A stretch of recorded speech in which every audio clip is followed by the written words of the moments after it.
बाबा के साथ बैठकर, जिसने कहा था कि दिल में मदीना आंख में काबा, दोनों बैठकर चाय पी रहे हैं। नमस्कार, मैं नामिका सिंह और आप देख रहे हैं तेजस भारत। पश्चिम बंगाल की राजनीति में इन दिनों एक ऐसा घमासान मचा हुआ है कि जिसने पूरे देश का ध्यान अपनी ओर खींच लिया है। कभी ममता बनर्जी की सबसे भरोसेमंद और आक्रामक नेताओं में गिनी जाने वाली सयोनी घोष अब राजनीतिक चर्चाओं के केंद्र में है। वजह है टीएमसी के अंदर उठती बगावत की खबरें, और उन खबरों के बीच सयोनी घोष का नाम सबसे पहले आता है। दोस्तों, राजनीति में दोस्ती दुश्मनी में कब बदल जाए, इसका अंदाजा लगाना बेहद मुश्किल हो जाता है। कल तक जो नेता मंचों से अपनी पार्टी के लिए सबसे ज्यादा आवाज बुलंद कर रही थी, आज उन्हीं नेताओं के बारे में पार्टी से दूरी बनाने की चर्चाएं हो रही हैं। पश्चिम बंगाल में कुछ ऐसा ही माहौल बना हुआ है। अगर आपको याद हो तो विधानसभा चुनाव के दौरान सयोनी घोष का एक गाना सोशल मीडिया पर जमकर वायरल हुआ था। उस गाने में काबा और मदीना का जिक्र था और उसके जरिए उन्होंने ममता बनर्जी और तृणमूल कांग्रेस के प्रति अपना समर्थन जाहिर किया था। उस वक्त सयोनी घोष को टीएमसी का उभरता हुआ चेहरा बताया जा रहा था।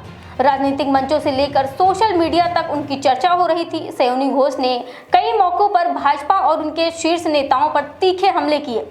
उन्होंने ममता बनर्जी को बंगाल की सबसे मजबूत नेता बताया और टीएमसी की नीतियों का खुलकर समर्थन किया। यही वजह है कि पार्टी समर्थकों के बीच उनकी लोकप्रियता लगातार बढ़ती गई, लेकिन अब हालात बदलते दिखाई दे रहे हैं। टीएमसी के भीतर असंतोष और अंदरूनी खींचतान की खबरों के बीच सयोनी घोष का नाम भी चर्चाओं में आने लगा है। राजनीतिक गलियारों में सवाल उठ रहे हैं कि आखिर ऐसा क्या हुआ कि जो नेता कभी पार्टी के लिए सबसे ज्यादा मुखर थी, आज उसके रुख पर सवाल उठ रहे हैं। इसी बीच एआईएमआईएम प्रमुख असदुद्दीन ओवैसी का एक बयान सामने आया है, जिसने पूरे मामले को और ज्यादा गरमा दिया। ओवैसी ने बिना किसी का नाम लिए तंज कसते हुए कहा है कि जो लोग कभी दिल में मदीना और आंखों में काबा की बातें किया करते थे, आज वही लोग अलग अलग जगहों पर बैठकर राजनीतिक समीकरण बना रहे हैं। ओवैसी यही नहीं रुके, उन्होंने आगे कहा है कि जो नेता पहले उन्हें गालियां देते थे, आज वही नेता अपने राजनीतिक भविष्य को लेकर परेशान दिखाई दे रहे हैं। अखिलेश दीदी की मदद करने के लिए और वहां पर लाइन लगाकर बीजेपी में शामिल हो रहे, तो क्या मैं आयतल कुर्सी पढ़कर उन पर फूका था कि तुम जाओ बीजेपी में? बेशर्मी की हद कर दिए। अरे कल तक जो कहते थे कि दिल में मदीना आंख में काबा, और बाबा बंगाल जाकर बोले कि बंगाल को काबा की जमीन नहीं बनने देंगे, अब बाबा के साथ बैठकर, जिसने कहा था कि दिल में मदीना आंख में काबा, दोनों बैठकर चाय पी रहे हैं। दोनों बैठकर चाय पी रहे हैं और गाली किसको दे रहे? ओवैसी को। अरे मैं जानता था ये तमाम के तमाम कठपुतलियां हैं बीजेपी आरएसएस के। एक हवा के झोंके में तमाम के तमाम ने सर झुका दिया और बीजेपी में चले गए। अरे तुमने हमारे विधायक को तोड़ा, बिहार में हम दोबारा जीत कर आए। मैं उत्तर प्रदेश की जनता से अपील कर रहा हूं, बहरेच और मटेरा की जनता से अपील कर रहा हूं, आप मजलिस का साथ दीजिए। हम मर जाना पसंद करेंगे, मगर अपने ईमान को और आपकी मोहब्बत का सौदा नहीं करेंगे फिरका परस्त आरएसएस की ताकतों के सामने। इल्जाम हम पर लगाया जाता है, मगर कारनामे कोई और करता है। बताओ अखिलेश यादव, जो ममता बनर्जी के 20 एमपी चले गए, क्यों गए वो? उनको कोई कुछ नहीं बोलता। और असदुद्दीन ओवैसी आपके हक के लिए, आपकी सियासी लीडरशिप के लिए आ रहा है, तो इन सबको डर लगता है। डरना पड़ेगा तुमको, आप डरना पड़ेगा, क्योंकि ये नौजवान अब जाग चुका है। इन नौजवानों ने ठान ली है कि इंशाअल्लाह ताला अब के बार उत्तर प्रदेश में इनके इत्तेहाद का एक इनकलाब बर्पा होगा। इनके इत्तेहाद से इनकी लीडरशिप पैदा होगी। इनकी मेहनत से इंशाअल्लाह ताला आपके नुमाइंदे उत्तर प्रदेश के विधानसभा में जाएंगे।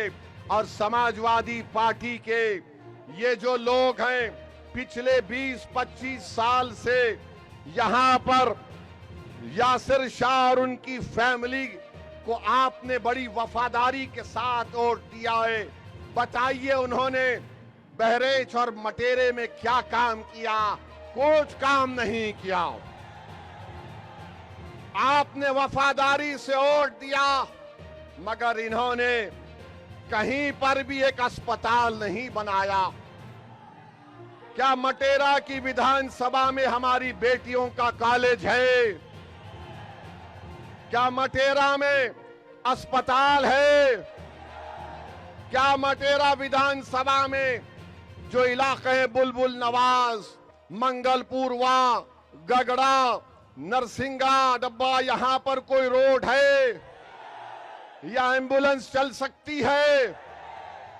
क्या इन सब चीजों को आप देख रहे हैं? और जब से शौकत अली मटेरा के रोड पर चलना शुरू किया, गरीब के गम को अपना गम समझा, उन झोपड़ियों में जाकर आपकी तकालीफ को देखकर आपको हिम्मत और दिलासा दिलाना शुरू किया, तो यासिर शाह के खानदान को लगा कि अब हमारा दी एंड होने वाला है, इसीलिए रोड पर निकल कर आ गए। 4 साल कहीं नहीं दिखे, मगर जब ओवैसी की पार्टी का एक सिपाही आपके इत्तेहाद और आपके ताकत को दिखाने के लिए परचम लेकर आता है, तो लखनऊ से अखिलेश कहता है अगर यहां से शौकत निकल जाएगा तो फिर हमारा तमाम किला मिस्मार हो जाएगा। तो मैं आपसे अपील कर रहा हूं कि 4 साल में यासिर शाह का परिवार नहीं दिखा मटेरे में, आज मंजलिस आई तो गांव गांव जा रही हमारी बहन, गांव गांव को जा रही है।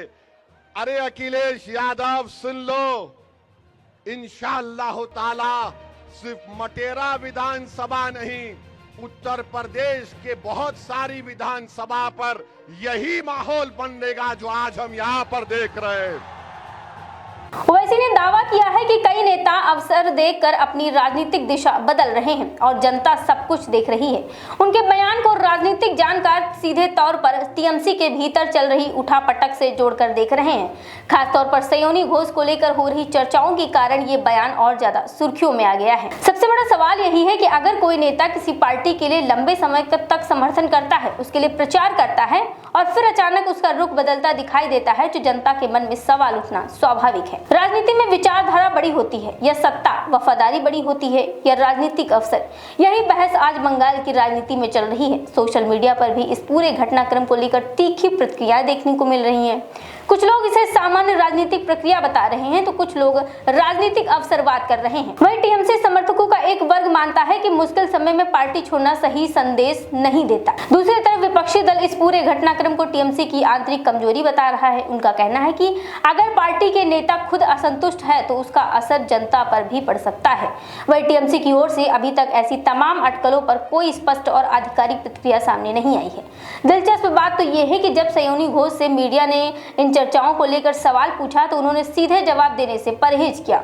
उन्होंने कहा है कि समय आने पर वो अपनी बात रखेंगी और जवाब सबसे पहले अपने क्षेत्र की जनता को देंगी। उनके इस बयान के बाद राजनीतिक चर्चाएं और तेज हो गई हैं। अब सवाल ये है कि क्या ये केवल राजनीतिक रणनीति का हिस्सा है, क्या बंगाल की राजनीति में कोई बड़ा बदलाव होने वाला है या फिर ये सिर्फ अफवाहों और अटकलों का दौर है। इन सवालों के जवाब आने वाले दिनों में ही मिल पाएंगे। फिलहाल इतना जरूर कहा जा सकता है कि पश्चिम बंगाल की राजनीति एक बार फिर बेहद दिलचस्प मोड़ पर खड़ी है।